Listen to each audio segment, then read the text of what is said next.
Blood dripped from Katherine Porter's split lip as she scrambled up the ladder into the hayloft, her heart pounding like a locomotive against her ribs. Each breath brought the sharp scent of hay and dust, mingling with the metallic tang of her own blood. The bruises on her arms were already darkening to purple, matching the ones hidden beneath her torn calico dress souvenirs from her husband's latest rage. Dawn was just breaking over the distant mountains, casting long shadows across the ranch that had become her prison. Katherine collapsed against a pile of hay, pulling her knees to her chest as her body shook with silent sobs. 6 months of marriage to Benjamin Reynolds had taught her to cry without making a sound. The wealthy cattle baron had courted her with sweet words and promises, but those had vanished on their wedding night, replaced by cruel hands and crueler words. Now, at 22, she was trapped in a nightmare with no way out. The creak of the barn door sent terror racing through her veins. She pressed herself deeper into the shadows of the hayloft, praying the darkness would swallow her whole. "Hello, is someone there?" The voice was unfamiliar, deep but gentle, nothing like Benjamin's alcohol-roughened growl. Katherine remained frozen, hardly daring to breathe. "I know someone's up there. I saw you come in." The voice paused. "I ain't gonna hurt you, madam." Footsteps approached the ladder, and Katherine scrambled backward until her spine pressed against the rough wooden wall. A moment later, a man's head appeared at the top of the ladder. In the dim light filtering through cracks in the barn wall, she could make out a weather-beaten face beneath the brim of a dusty cowboy hat. His eyes widened slightly when he saw her huddled form. "Jesus," he whispered, taking in her bloodied face and trembling body. "Who did this to you, madam?" Katherine remained silent, her gaze darting to the barn door. The stranger seemed to understand her fear instantly. "Your husband?" he asked quietly. A barely perceptible nod was all she could manage. The cowboy climbed fully into the hayloft, moving slowly, keeping his distance as if approaching a spooked mare. "My name's Ethan James. I work for the Wilcox Ranch next door. Just came to borrow some fence tools Mr. Reynolds said I could use." His gaze softened as it lingered on her injuries. "He'll never find you here. I can help you, madam, if you'll let me." "You can't," Katherine whispered, her voice hoarse. "Nobody can." "I've seen men like your husband before," Ethan said, settling down on a hay bale several feet away. "Men who think owning land means they can own people too." "He'll kill me if I try to leave." The words tumbled out before she could stop them. "He's already threatened to." Ethan's jaw tightened. "Not if I have anything to say about it." Before Katherine could respond, the distant sound of hoofbeats caused them both to freeze. Ethan moved quickly to the edge of the loft and peered out through a crack in the wood. "It's Reynolds," he whispered, turning back to her with urgency in his eyes. "Stay here. Don't make a sound." Katherine's entire body went rigid with fear as Ethan descended the ladder. Through the floorboards, she could hear the barn door swing open with a bang. "James," Benjamin's voice boomed through the space. "What the hell are you doing in my barn?" "Morning, Mr. Reynolds," Ethan replied, his voice steady. "Just came by for those fence tools you offered." "Your foreman said I could find them here. Seen my wife?" Benjamin demanded. "The ungrateful bitch ran off after we had a disagreement." Katherine pressed her hand against her mouth to stifle a whimper. "Can't say that I have," Ethan replied evenly. "Maybe she went to visit a friend in town." Benjamin's bitter laugh echoed through the barn. "She doesn't have friends, made sure of that. No, she's hiding somewhere, and when I find her." He left the threat hanging in the air. "Well, I'll keep an eye out," Ethan said. "Those tools still available." The conversation continued as Katherine's fear gradually subsided to a dull throb. Ethan was covering for her. A complete stranger was risking Benjamin's wrath to protect her. The realization brought fresh tears to her eyes. Several minutes later, she heard Benjamin's horse gallop away, and Ethan climbed back up to the hayloft. "He's gone for now," he said softly. "Headed toward town to look for you." Katherine let out a breath she hadn't realized she was holding. "Why are you helping me?" she asked, her voice barely audible. Ethan's eyes were the color of the Wyoming sky, clear and honest. "Because no one deserves to be treated like that, madam, especially not a lady." "Katherine," she whispered. "My name is Katherine," he repeated, tipping his hat slightly. "We need to get you somewhere safe before he returns."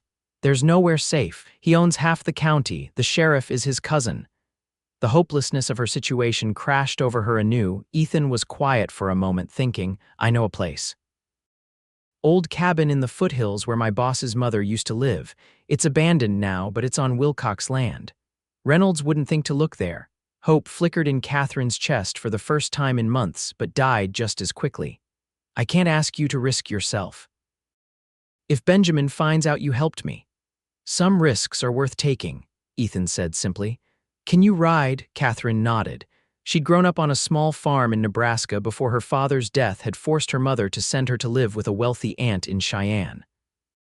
It was at one of her aunt's lavish parties that she'd met Benjamin Reynolds, the most eligible bachelor in the Wyoming Territory. Good, wait here.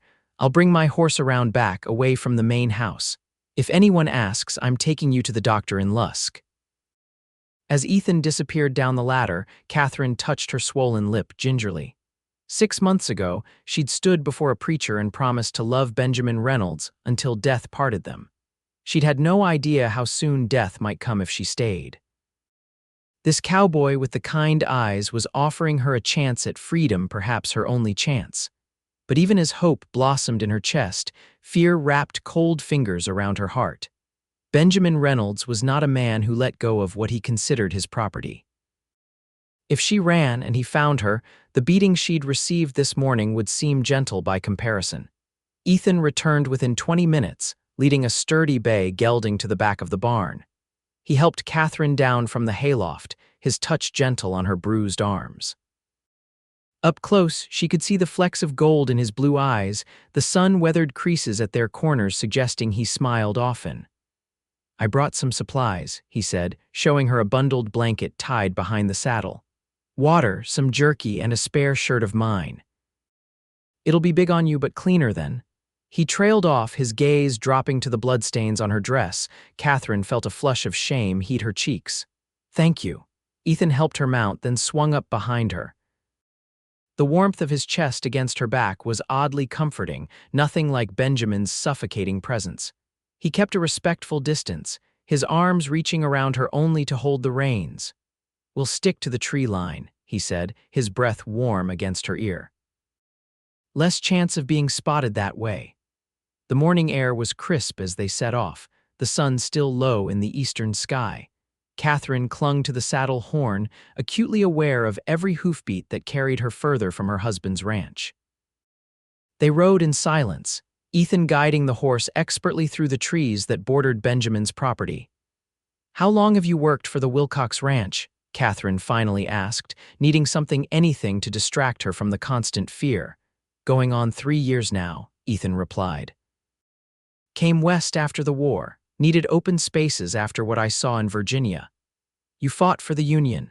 Yes, madam. Enlisted at 18. Spent 4 years watching good men die for a cause I believed in, then came home to find my parents had died of influenza while I was away. His voice held old pain long since accepted. I'm sorry, Katherine murmured. Life has a way of changing your plans, Ethan said. I'd guess you understand that better than most. Katherine thought of the bright-eyed girl she'd been, dreaming of adventure and romance, only to find herself the property of a man whose public charm masked private cruelty. Yes, she whispered. I understand. They rode for hours, following a stream that wound through the foothills. By midday, Katherine's body ached from the unaccustomed time in the saddle, and her split lip throbbed painfully. Ethan seemed to sense her discomfort. There's a clearing up ahead, he said. We can rest there for a bit. The clearing was small, sheltered by pines that swayed gently in the breeze. Ethan dismounted first, then reached up to help Katherine down. Her legs buckled as her feet touched the ground, and Ethan's strong hands steadied her. Sorry, she mumbled, embarrassed by her weakness. Nothing to be sorry for, he replied, leading her to a fallen log. You've been through hell today, and I reckon it wasn't the first time. Katherine lowered her gaze, unable to meet his eyes. Ethan busied himself with unpacking the supplies, giving her a moment of privacy. He handed her a canteen of water and a strip of jerky, then used a clean bandana to dampen with water. May I? He asked, gesturing to her injured lip. After a moment's hesitation, Katherine nodded. His touch was gentle as he dabbed at the dried blood, his expression grim as he took in the full extent of her injuries in the daylight. "Has he always hurt you?" Ethan asked quietly. Katherine stared at the ground. "Not until after the wedding. At first it was just harsh words. Then he started drinking more and the words became fists." She swallowed hard. "Last month he broke 2 of my ribs because dinner was cold." Ethan's hand stilled and something dangerous flashed in his eyes before he controlled it. "No man has the right to treat a woman that way. Not ever." "I tried to leave once before," Katherine admitted. 3 months ago, I packed a bag while he was in town, but his foreman caught me trying to saddle a horse, Benjamin." She shuddered at the memory. "Benjamin said if I ever tried to leave again, he'd track me down and make sure no one else would ever want me." "He won't find you," Ethan promised, his voice low and fierce. "And he won't hurt you again." Something in his tone made Katherine believe him, even against all reason. This man was a stranger, yet she trusted him more than she'd trusted anyone in years. "Why are you doing this?" she asked again. "You don't know me. You're risking everything." Ethan was quiet for a long moment. "My sister," he finally said. "She married a man like your husband. By the time I came back from the war, he'd beaten her so badly she lost sight in one eye. I was too late to help her then." He met Katherine's gaze. "I won't be too late this time." Grief and determination mingled in his expression, and Katherine found herself reaching out to touch his hand. It was the first time she'd voluntarily touched a man since her wedding day. "I'm sorry about your sister," she said softly. "Emma's safe now, living with our aunt in St. Louis." A small smile touched his lips. "She named her son after me." They rested for an hour before continuing on, the horse picking its way carefully up the increasingly steep terrain. The foothills gave way to the true mountains, and the air grew cooler as they climbed. By late afternoon, they reached a small plateau, and Ethan pointed to a structure nestled among the pines. "There it is," he said. "Mrs. Wilcox's old place." The cabin was small but solidly built, with a stone chimney rising from a shingled roof. A narrow stream bubbled nearby, and a small corral stood empty behind the structure. It looked peaceful, remote, safe. "It ain't much," Ethan said as he helped Katherine dismount, "but Reynolds would never think to look for you here. It's well off any trail and firmly on Wilcox land." The interior of the cabin was dusty but sound. A small bedroom occupied one corner, separated from the main room by a faded curtain. A stone fireplace dominated the opposite wall, and simple furniture, a table, 2 chairs. A rocking chair by the hearth filled the space.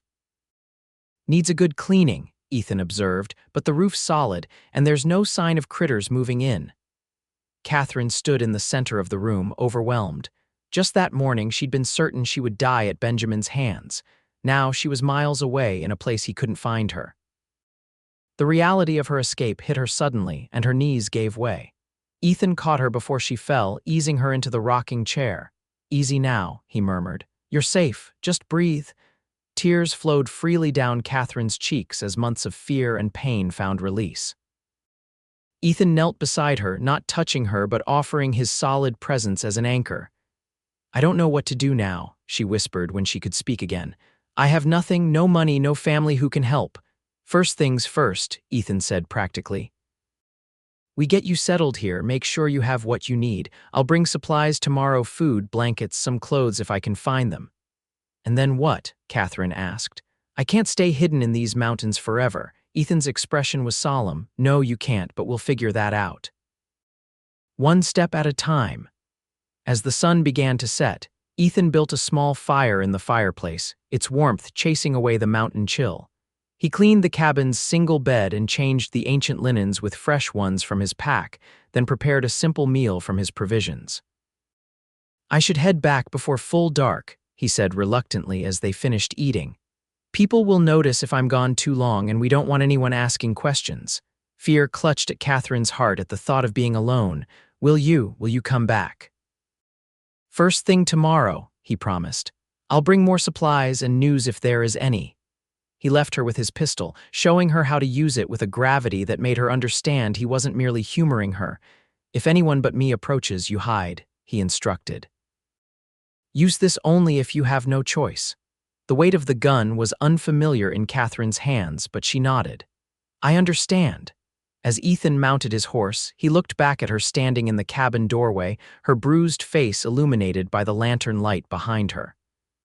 "Catherine," he said, "you're the bravest woman I've ever met."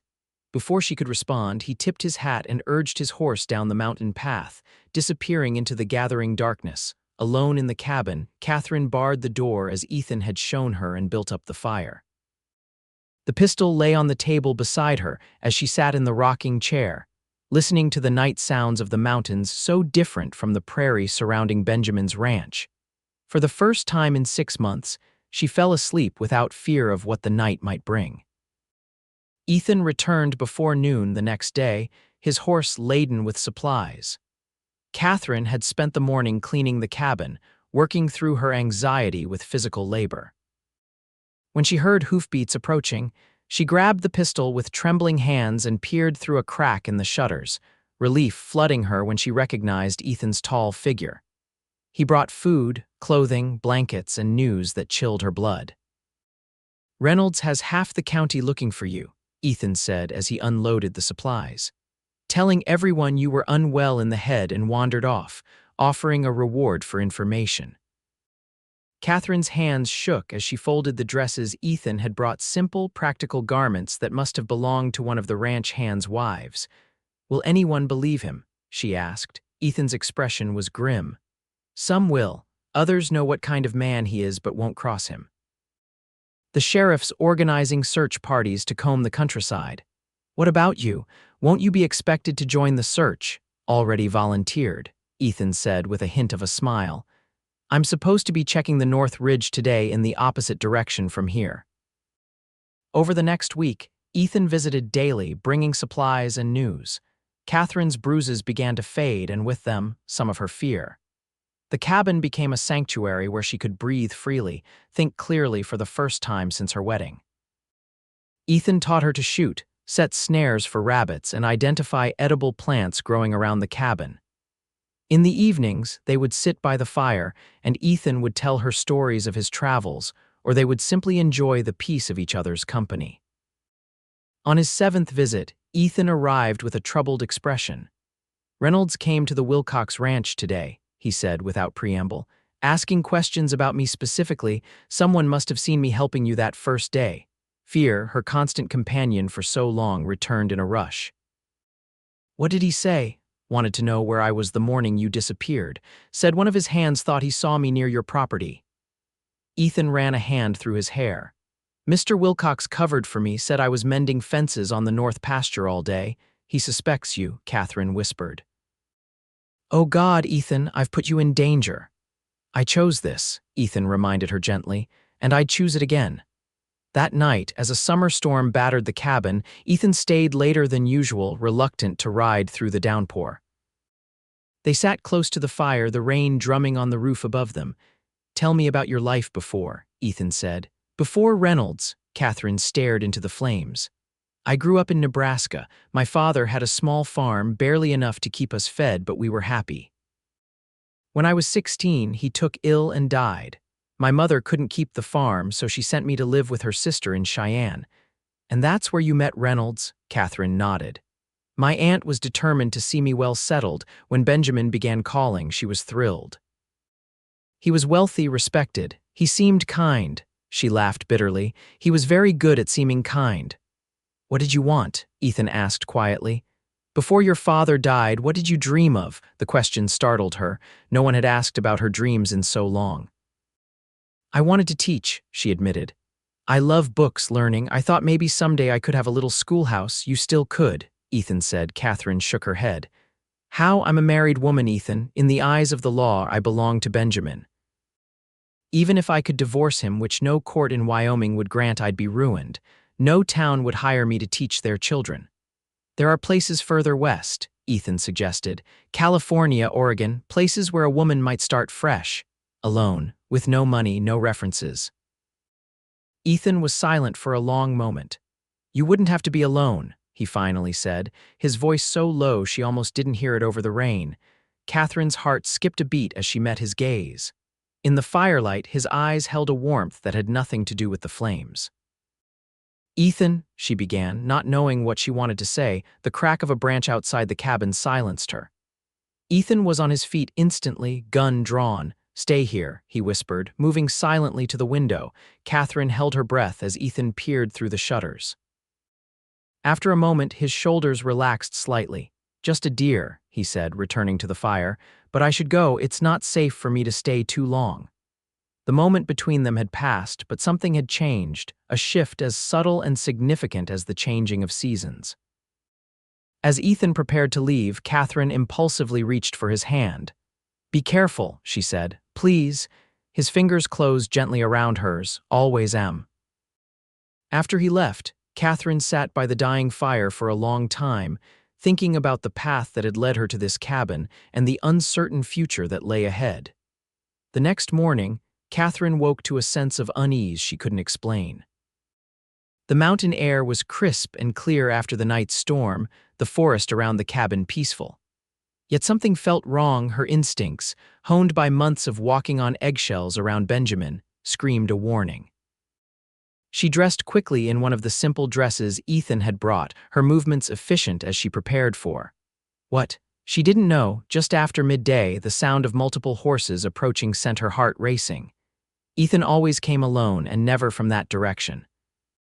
Katherine grabbed the pistol and moved to the window, her breath catching when she saw 3 riders approaching and recognized the broad-shouldered figure in the lead. Benjamin. Terror froze her for a crucial moment before she sprinted to the back door. She had just reached the tree line when a shout went up behind her. "There, I see her." Katherine ran as she'd never run before, branches whipping at her face, her lungs burning with exertion. Behind her, she could hear the men crashing through the underbrush, Benjamin's voice rising above the others. "Katherine, stop running, you ungrateful whore." She knew these woods now, thanks to Ethan's lessons. Knew where the stream narrowed, where the rocks provided crossing. But in her haste, her foot slipped on a moss-covered stone and she went down hard, pain shooting through her ankle. Before she could rise, rough hands seized her arms, hauling her upright. She found herself staring into Benjamin's rage-contorted face. "Thought you could run from me." He snarled, his fingers digging into her flesh. "Thought you could make a fool of me." "Let me go," Katherine gasped, struggling against his grip. Benjamin's response was a backhanded blow that sent her reeling. As she stumbled, dazed, his gaze shifted to something on the ground, Ethan's pistol, fallen from her grasp during the fall. "Well, well," Benjamin said, retrieving the weapon. "What have we here? My delicate wife armed like a common criminal." His eyes narrowed. "Who gave you this?" "That cowboy from the Wilcox place." Katherine's silence was answer enough. Benjamin's face darkened as he tucked the pistol into his belt. "I'll deal with him later. Now you're coming home where you belong." "No." Katherine fought as he dragged her toward the horses, where his 2 ranch hands waited. "I won't go back." "You don't have a choice," Benjamin growled. "You're my wife, my property." "She's not property, she's a person." The voice cut through the forest, clearing like a knife. Ethan stood 20 feet away, his own pistol trained steadily on Benjamin. "James," Benjamin sneered, "should have known you'd be behind this, taking advantage of another man's wife. That's low, even for cowboy trash like you." "Let her go, Reynolds," Ethan said evenly. "She's not going back with you." Benjamin's grip on Katherine's arm tightened painfully. "She's my wife, the law's on my side." "The law doesn't give you the right to beat a woman half to death," Ethan replied, his voice cold with controlled fury. "Now let her go." For a tense moment, no one moved. Then Benjamin shoved Katherine toward his men. "Hold her," he ordered, turning to face Ethan fully. "This is between men now." The ranch hands grabbed Katherine, who struggled uselessly against their combined strength. "You think you can take her from me?" Benjamin's hand moved toward the pistol in his belt. "You're nothing. A saddled tramp with no land, no money, no standing." "I'm the man who's going to make sure you never hurt her again," Ethan replied, his eyes flicked briefly to Katherine. "It's going to be all right." Benjamin drew Ethan's own pistol with surprising speed, but Ethan was faster. A single shot cracked through the forest, and Benjamin staggered, a look of disbelief crossing his face as he clutched his shoulder. The pistol fell from his grasp as he dropped to one knee, blood seeping between his fingers. The ranch hands released Katherine, backing away with their hands raised. "We don't want no trouble," one said nervously. "Mrs. Reynolds wanted to leave, that's her business." "Get him out of here," Ethan ordered, his pistol still raised. "Take him to town to the doctor, and tell the sheriff what you saw here today, how Reynolds came looking for trouble and found it." As the men helped a cursing Benjamin onto his horse, Ethan moved to Katherine's side. "Are you hurt?" "My ankle," she managed, leaning heavily against him. "I fell." "You men," Ethan called to the ranch hands. "Tell the sheriff I'll be in town tomorrow to give my statement, and if Reynolds comes near Mrs. Porter again, next time I won't aim for his shoulder." After they disappeared down the trail, Benjamin's threats fading with distance, Katherine looked up at Ethan in confusion. "Mrs. Porter, your maiden name, isn't it?" Ethan asked gently. "Seems to me that's who you are now." Relief and gratitude washed over her as Ethan lifted her easily into his arms, carrying her back toward the cabin. The weight of Benjamin Reynolds' name, his claim on her seemed to fall away with each step. "What happens now?" she asked, her head resting against Ethan's solid chest. "Now," Ethan said, "we get that ankle seen to, and then we figure out the next chapter together, if that's what you want." Katherine looked up at the man who had risked everything to save her, not just her life, but her freedom, her future. In his eyes, she saw not possession or control, but something she'd almost forgotten existed, respect, and something else, something that made her heart flutter with possibilities. "Yes," she whispered, "that's what I want." The days that followed were a whirlwind of change. True to his word, Ethan rode into Lusk the next day to give his statement to the sheriff. To Katherine's surprise, the lawman sided with Ethan's account that Benjamin had drawn first and been shot in self-defense. It seemed even the sheriff had his limits when it came to his cousin's behavior. Benjamin survived his wound, but faced legal troubles of his own when the ranch hands, fearing accessory charges, testified about his treatment of Katherine and his obsessive pursuit of her. With multiple witnesses to his violence, the territorial court granted Katherine something rare: a divorce on grounds of cruelty. Through it all, Ethan remained her steadfast protector and friend, never pushing for more despite the growing feelings between them. He found her a small room in town with a widow named Mrs. Fletcher, who took one look at Katherine's healing bruises and declared her welcome for as long as she needed. By autumn, Katherine had secured a position as an assistant at Lusk's small schoolhouse, her natural aptitude for teaching quickly winning over both the children and their parents. Her past as Benjamin Reynolds' battered wife gradually faded as the community accepted her as Katherine Porter, the schoolteacher with the gentle smile and iron will. Benjamin left Wyoming after the divorce, his reputation in tatters, heading for Colorado to start anew. The night Katherine heard the news, she walked to the edge of town where Ethan waited, as he did most evenings, to escort her on a twilight stroll. "He's gone," she said simply. Ethan studied her face in the fading light. "Are you all right?" "I'm free," Katherine replied, the weight of those words still new and wonderful. "Truly free." They walked in companionable silence as the first stars appeared above them. At a small clearing overlooking the valley, Ethan stopped. "Katherine," he said, his voice uncharacteristically hesitant. "There's something I've been wanting to ask you." Her heart quickened as he took her hands in his. The calluses on his palms were familiar now, a testament to his honest work and steady nature. "These past months, watching you rebuild your life, seeing your strength." He paused, seeming to gather his courage. "I've fallen in love with you. I think maybe I started falling that first day in the hayloft." Katherine's breath caught in her throat. "Ethan, you don't need to answer now," he said quickly. "I know you've been through hell, and the last thing you need is another man making demands. But I want you to know that whenever you're ready, if you're ever ready, I'll be here."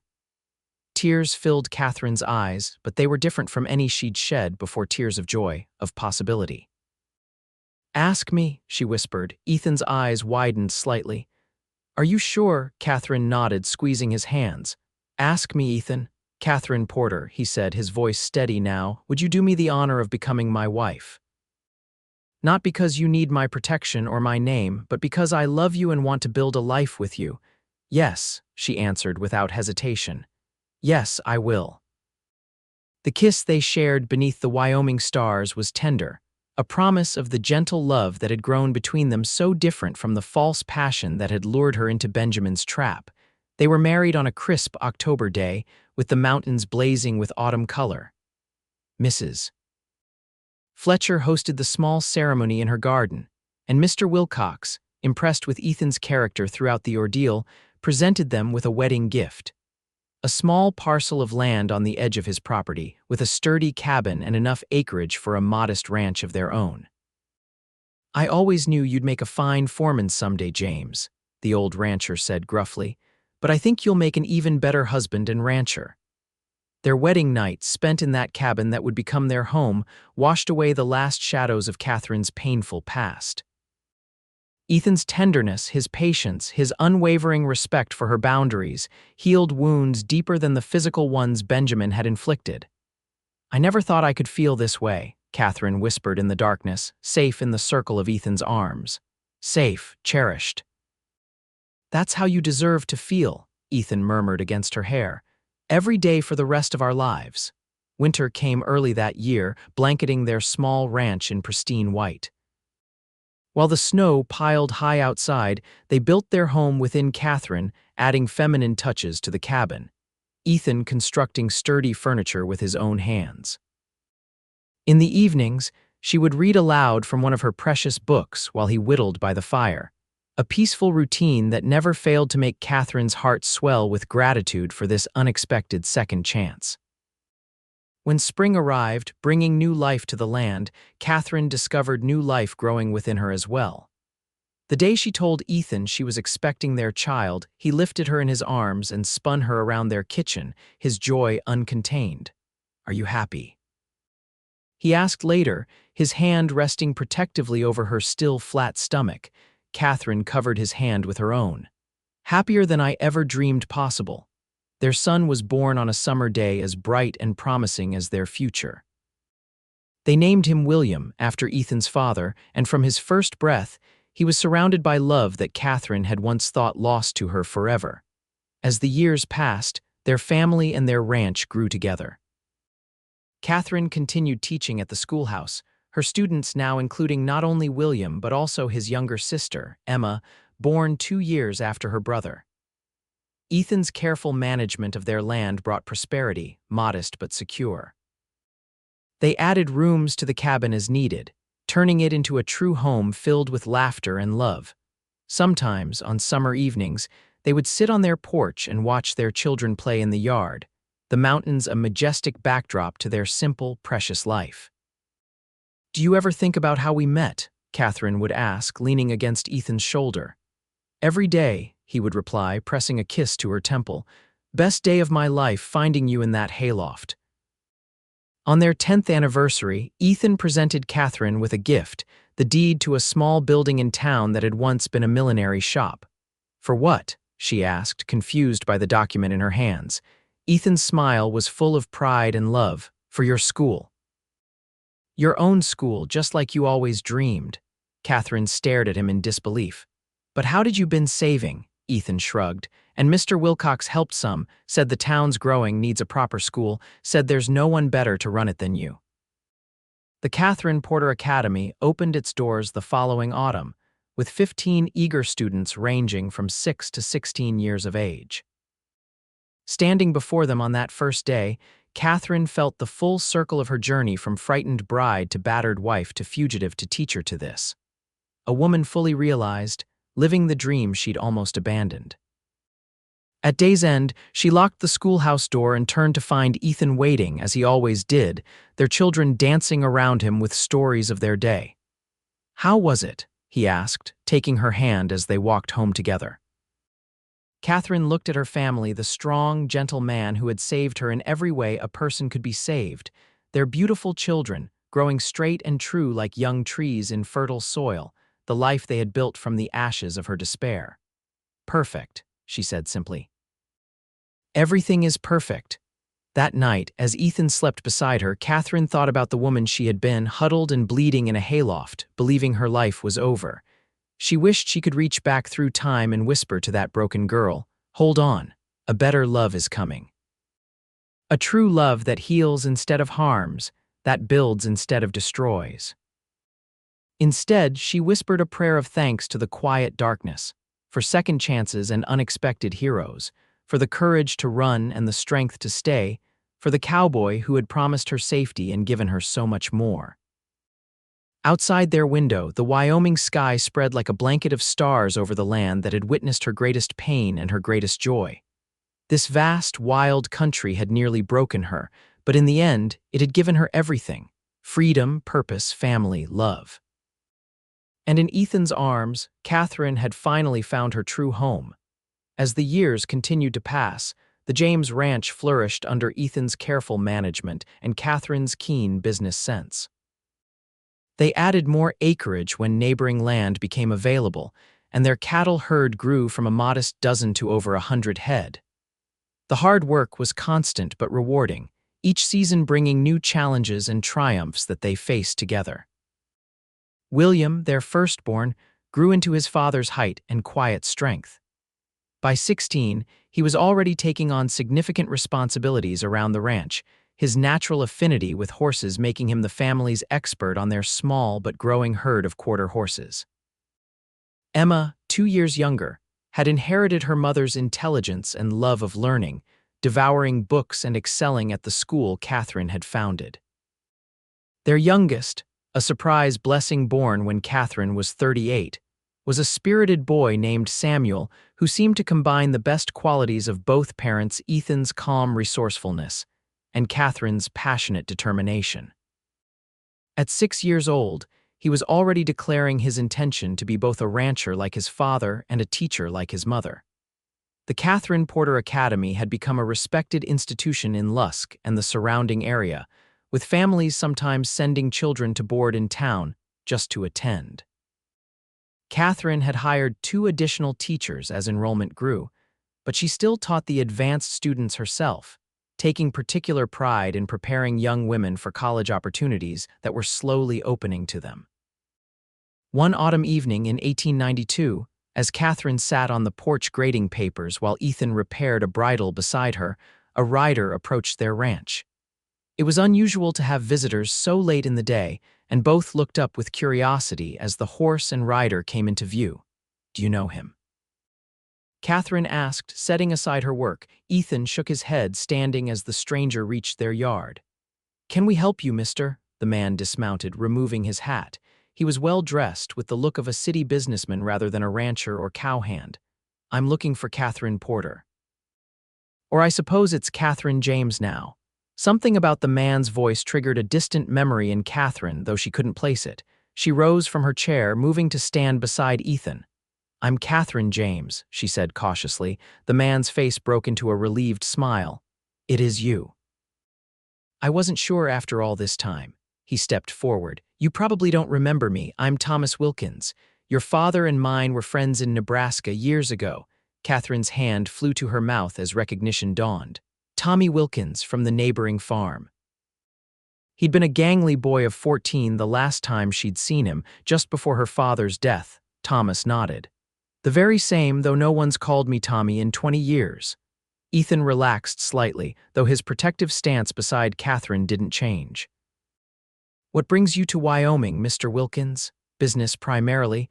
I'm a lawyer now, based in Omaha." He hesitated. "But I've also been trying to locate you, Mrs. James, on a matter regarding your first husband." Katherine tensed, and Ethan's hand immediately found hers. "Benjamin Reynolds is no longer any concern of ours," Ethan said firmly. "If that's your business here—" No, Thomas interrupted. "I apologize for alarming you. Mr. Reynolds passed away 6 months ago in Denver." The news hit Katherine like a physical blow, not grief, but a complex mix of emotions she couldn't immediately untangle. Relief primarily, but also a strange sense of closure. "I see," she said quietly, "but I don't understand why that would bring you here." Thomas shifted uncomfortably. "Perhaps we could discuss this inside. It's a somewhat complicated legal matter." Katherine and Ethan exchanged glances before Ethan nodded. "Come in, Mr. Wilkins. We were about to have coffee anyway." Inside their comfortable home, with coffee served and the children discreetly sent to finish their chores, Thomas explained his presence. Reynolds died without direct heirs, he said. His business dealings in Denver were quite successful, more successful than his ranching ventures had been.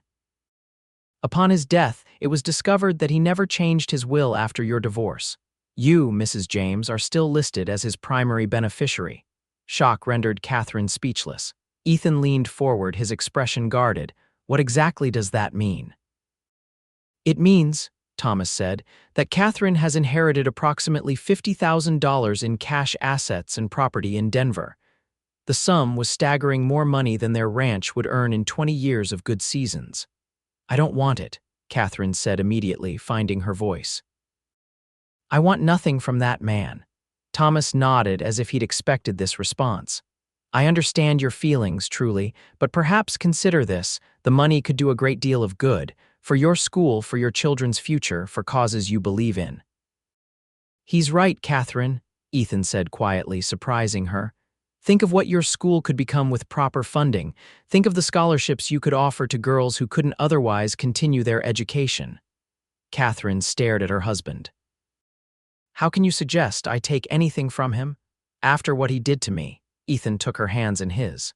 Because you would transform something born of cruelty into something good. You would use his money to help other women escape the kind of life he would have condemned you to. His eyes held hers steadily. It would be the final victory over him. That night, after Thomas had gone to the hotel in town with promises to return the next day, Katherine and Ethan sat by their fireplace discussing the unexpected inheritance. I never thought I'd hear his name again, Katherine admitted. I thought that chapter of my life was closed forever. It is closed, Ethan assured her. This doesn't change that. Katherine leaned against him, drawing comfort from his solid presence. What would you do with that kind of money? Ethan considered the question seriously. Secure the children's future, expand the school, maybe build that new barn I've been planning. He kissed the top of her head. But it's your decision, Katherine. Whatever you choose, I'll support you. In the end, Katherine accepted the inheritance, but on her own terms. She used a portion to establish a foundation that provided safe houses and legal aid for abused women throughout the Wyoming Territory. Another portion expanded the Katherine Porter Academy, adding a dormitory for girls from remote ranches who wished to continue their education. The remainder was invested for their children's futures and to ensure the ranch's stability through drought years and market fluctuations. Benjamin Reynolds' money, once a tool of control, became in Katherine's hands an instrument of freedom and opportunity for many. As their 20th wedding anniversary approached, Ethan surprised Katherine with plans for a trip to San Francisco, a city neither had ever visited. We've never had a proper honeymoon, he pointed out as they sat on their porch one evening, watching the sunset paint the mountains gold and crimson. 20 years seems like a good time to remedy that. Katherine's eyes sparkled with excitement. What about the ranch, the school? William can handle the ranch for 2 weeks, Ethan said confidently. He's 25 now, more than capable, and Emma's been asking for more responsibility at the school. This is her chance. San Francisco, Katherine mused. I've always wanted to see the ocean. I know, Ethan smiled. You've mentioned it once or twice, or 100 times, Katherine laughed, leaning her head against his shoulder. At 47, Ethan's dark hair was threaded with silver at the temples, and the laugh lines around his eyes had deepened with the passing years. To Katherine, he was more handsome than ever, his face a map of their life together. Thank you, she said softly, for the trip, it's long overdue, for everything. She took his weathered hand in hers, for finding me that day in the hayloft. For believing I was worth saving when I didn't believe it myself. Ethan turned to face her fully, his blue eyes as clear and honest as they had been that first day. You saved yourself, Katherine. I just offered a hiding place. He brushed a strand of hair from her face.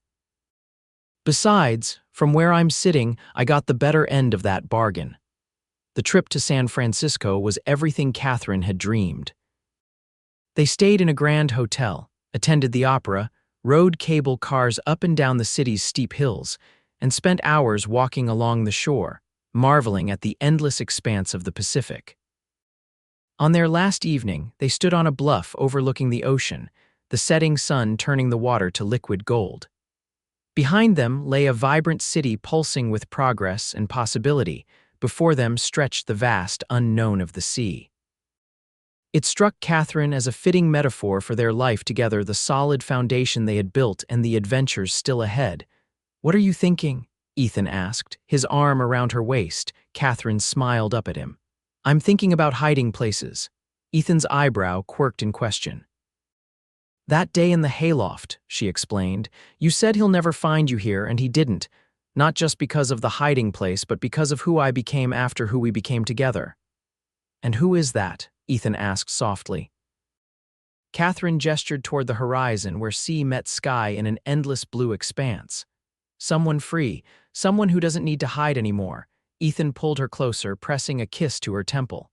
"No more hiding," he agreed, "just living." As the sun slipped below the horizon, Katherine thought again of that terrified woman in the hayloft, her face bruised, her spirit nearly broken. How far she had come from that moment, not just in miles or years, but in the journey of her heart, from fear to love, from helplessness to strength. "Ready to go home?"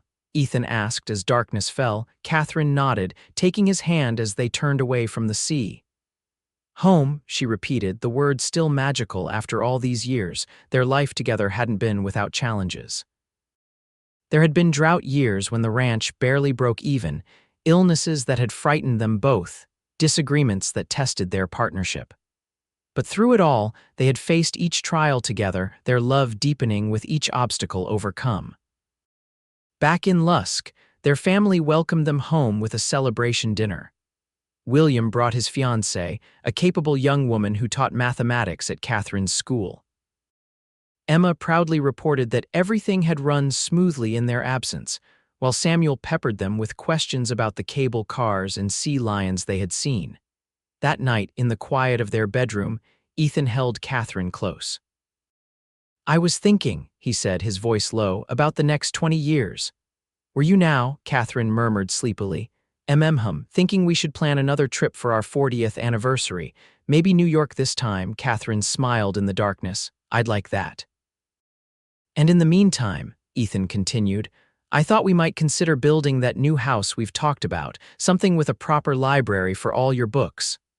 "Are you trying to bribe me with bookshelves, Ethan James?" His chuckle rumbled against her back. "Is it working?" Katherine turned in his arms to face him.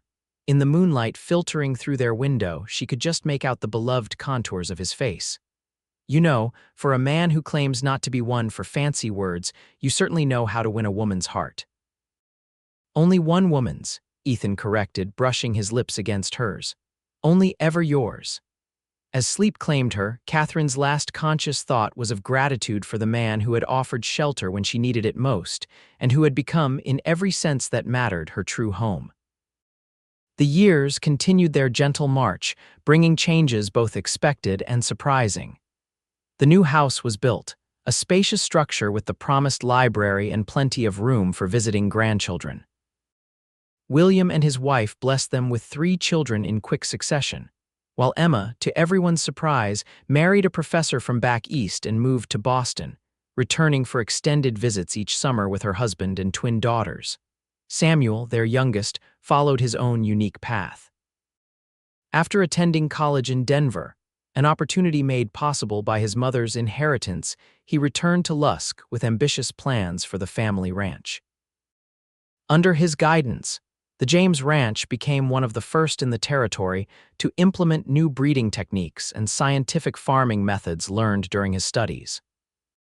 Through it all, Katherine and Ethan remained the steady center of their growing family, their partnership a model that their children and grandchildren strive to emulate in their own relationships.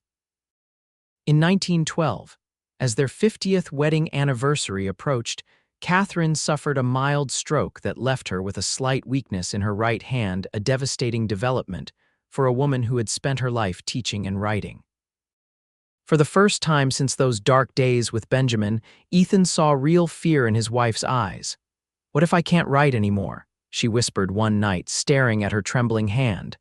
"What if I can't teach?" Ethan took the hand in question, bringing it to his lips. Then I'll be your hand, he said simply. You dictate, I'll write, we'll figure it out together as we always have. True to his word, Ethan became Catherine's amanuensis when her hand failed her.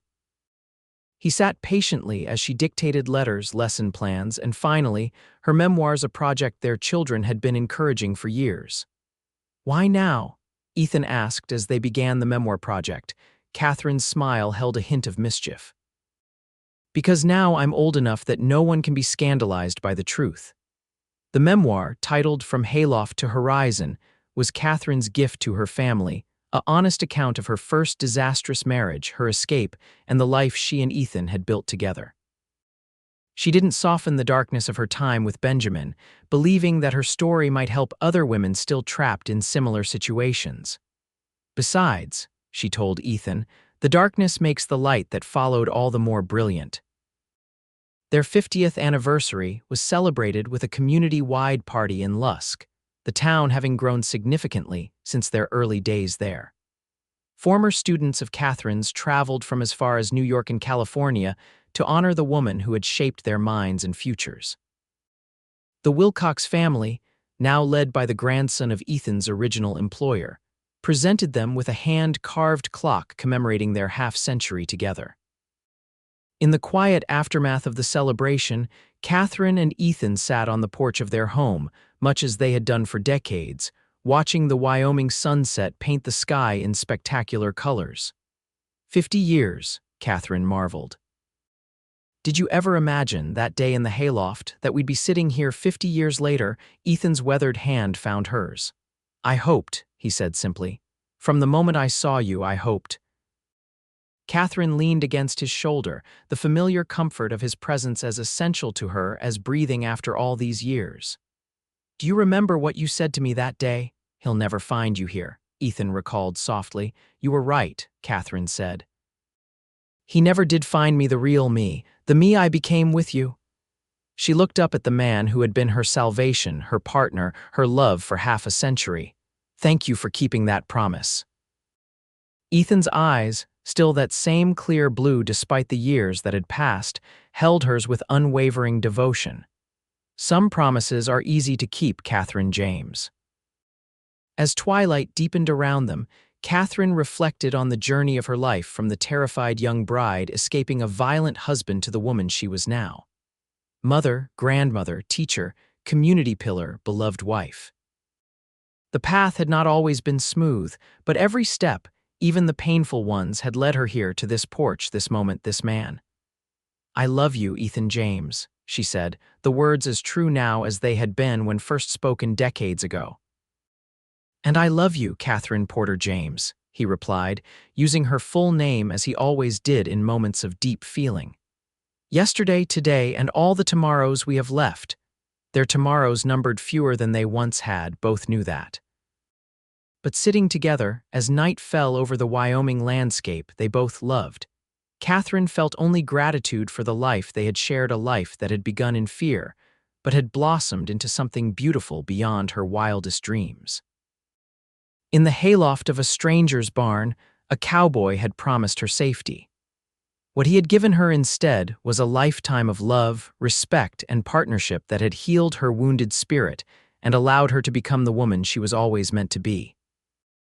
As stars appeared one by one in the velvet sky above their home, Katherine whispered a prayer of thanks for second chances, for courage in dark moments, for the man beside her who had taught her that true love builds rather than breaks, frees rather than imprisons.